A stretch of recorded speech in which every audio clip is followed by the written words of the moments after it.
Hey buddies, SomeNutzGuy here. Hope you're having an awesome day so far. In this video, we are going to take you through our controls and keybinds. There are a few of you guys in the comments that have requested to see my controls and to talk about what keybinds are available in the game. Because there's actually some useful shortcuts, some useful things for you guys to know that unless you've gone through the controls and tested individual things, you might not be aware of. So we're going to go through that with you today. First things first, we're going to jump into the controls. And we're going to start from the top and we're just going to work our way down. The first one to take note of is the dragon controls under gameplay. So dragon breath, going down on a dragon or taking a baby dragon off your shoulder and using the dragon strike ability is right there under gameplay. The inventory stuff, basic. If you just want to be able to access your baubles inventory immediately, just press V. That'll take you straight to your baubles inventory.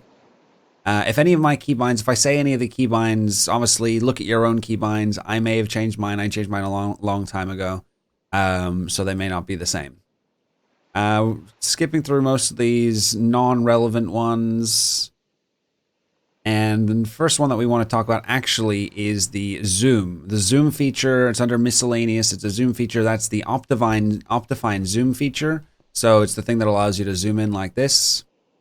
So that's default is C for that one, and it's a really nice, useful command. I've actually been trying to do that in different games. I've been trying to do that in different games, constantly like pressing C to like look into the distance. The next one is Astacore carts. So the new carts are actually really interesting. These carts here are really quite cool, and you can press J, and that'll link the cart to you. And if you were even flying, it would fly away with you. It's pretty sweet, man, and then you just press J to disconnect from that as well. And the next thing we've got here is the horse commands. So under your horse commands, you've got, here you go, callable horses. You've got numpad 7 for calling the horse and numpad 8 for setting the horse. Now you'll need to have a numpad for this to work or to rebind your keys. If you're doing it on the numpad, you need to have numlock activated. So say, for example, you've just tamed a horse. This guy is tamed, but he's not set as a personal callable horse. So we're going to press 8 on the numpad. This is now your personal horse, it says in the middle.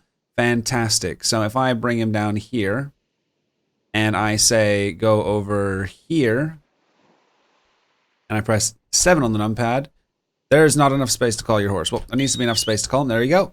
Press 7, you'll whistle, and he will teleport to you. If you're too close... Excuse me. If you're too close, it won't teleport him. It will, but he will try and come towards you. So one way of getting them across rivers, as an example, is either run to the, just keep running, and then once you got enough distance, press it, and you can teleport to him. Or if you just stand on the other side of the river and whistle, they should come over as well. So that's the callable horses. You can actually use these guys with the carts as well. And the next one I wanted to show you, actually, I'll show you it in the controls in a second, but it's the carry function. So I've bound my carry function to shift. So right now I'm holding shift and I right click. That's right, you can pick up animals. I've picked up my horse. I didn't think it was going to work for horses, but you can do this with other animals as well, of course. Put them back down with right click, and then I can jump in, and then I should be able to press J. And now I can move around with my horse and my cart, which is pretty cool. So we're going to dismount. We're going to get rid of that. You can also pick up chests. So you should be able to shift right. Should be able to. Is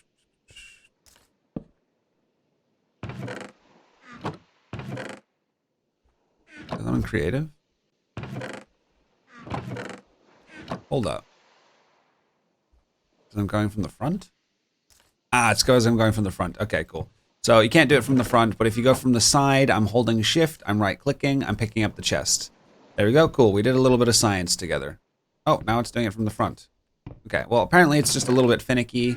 Holding shift, right-clicking. Yeah, okay, so it's just a little bit finicky, but yes, you can pick up chests with the same feature as picking up the animals. See, look, I was trying to pick him up there. Yeah, so the picking up things is a little bit funky. Okay, well, it's a little weird, but it does work. Part of the time. All right.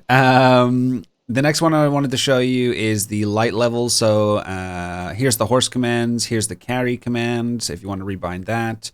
The light levels. So press F7 shows you levels on the ground. 7 and below monsters can spawn, and 8 and above monsters cannot spawn. It also has color differentiations to tell you whether things can spawn or not. There's like red, yellow, blue, and green. So that will give you details on light levels. This F8 or F6, either way, you're supposed to be able to see chunk borders if you press a certain button, but it doesn't work in RLCraft for whatever reason. So can't see chunk borders is what it is. If you want to check your wounds, you can press the H. So first aid, show wounds will be H, so you can get a breakdown on all your individual bits. But obviously, if you've seen my video on how to get that to show in the bottom right corner, you've got that information always available for you anyway. The grappling hook and the web launcher, both of them can be found in here. So you can find the keybinds for the grappling hooks and the web launchers in here. However, the grappling hooks and the web launchers are quite handy because they actually show you the controls on the items themselves. So you got a grappling hook, hold shift, it'll show you the controls. Get a webhook launcher, hold control, and it'll show you the controls. So those are pretty interesting things. If you get used to using these, they can be really cool and a lot of fun, but they are a little bit finicky to start using in the first instance. We want to look at your Likanite mob keybinds. Where are we? Likanite mobs. So Likanite mobs, you can open up the bestiary or the index. You can bind those if you want to be able to quick open those. But I just use B to open the pets and then change tabs manually. Or M for mount inventory as an example. But the one thing that I did want to, or the four things I guess I wanted to point out were obviously dismounting and unperching. So this is the button that allows you to leave your Likanite mounts, but also that takes the pets off your shoulder. Sometimes if you get like an imp on your shoulder, you might not know how to get rid of it. That's how you get rid of it.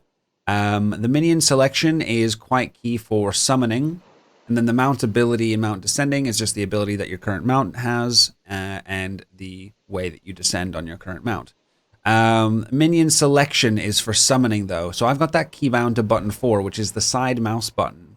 And it opens up this little radial menu. Now if you go to summoning, you can predetermine 5 different summons. And then this keybind will allow you to switch between those summons on the fly, which is quite cool.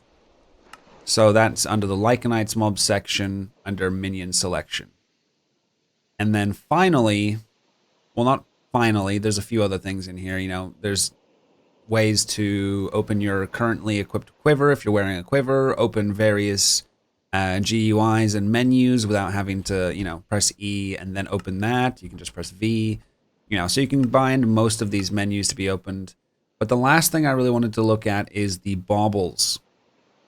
So if you get an arcing orb, I never really used it, but you can press X to use the attack on that.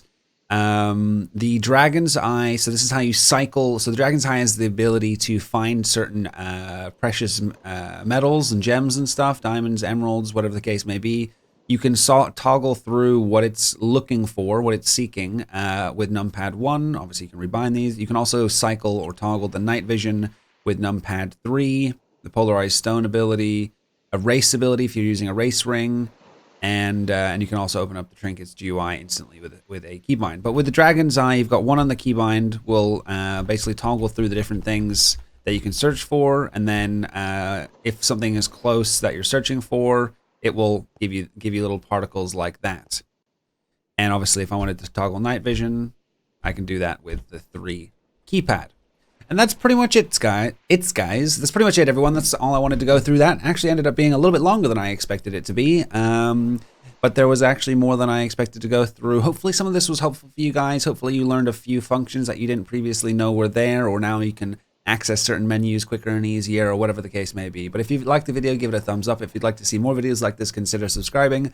I go live on my Twitch channel pretty much every day except Monday and Friday I usually take for editing. I also run an RLCraft 2.9 server that you are all welcome to join. All you have to do is join the Twitch channel, which is twitch.tv/SomeNutzGuy, earn 3,000 channel points, unlock the channel point whitelist redemption, and you'll be welcome to join us. Alrighty guys, hope you have an awesome rest of your day. Take care.